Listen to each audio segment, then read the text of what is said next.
विरोधी पक्षनेत्याचं नाव सत्ताधारी ठरवू शकत नाहीत असा हल्लाबोल उद्धव ठाकरेंनी केलाय। भास्कर जाधवांचं नाव दिलं पण अद्यापही निर्णय नाही। अधिवेशन संपण्यापूर्वी दोन्ही सभागृहांसाठी विरोधी पक्षनेतेपद जाहीर करा असं उद्धव ठाकरेंनी म्हटलंय। तर उपमुख्यमंत्री पदाला नियम नाही, मग केवळ विरोधी पक्षनेत्यालाच नियम का लावता असं म्हणत ठाकरेंनी पुन्हा एकदा शिंदेंवर निशाणा साधला।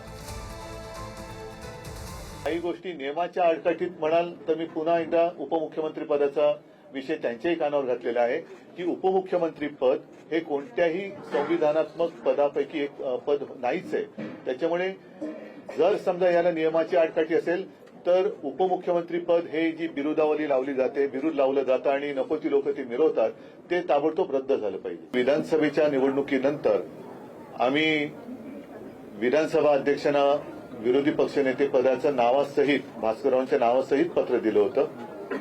अजूनही त्याच्यावरती निर्णय झालेला नाही।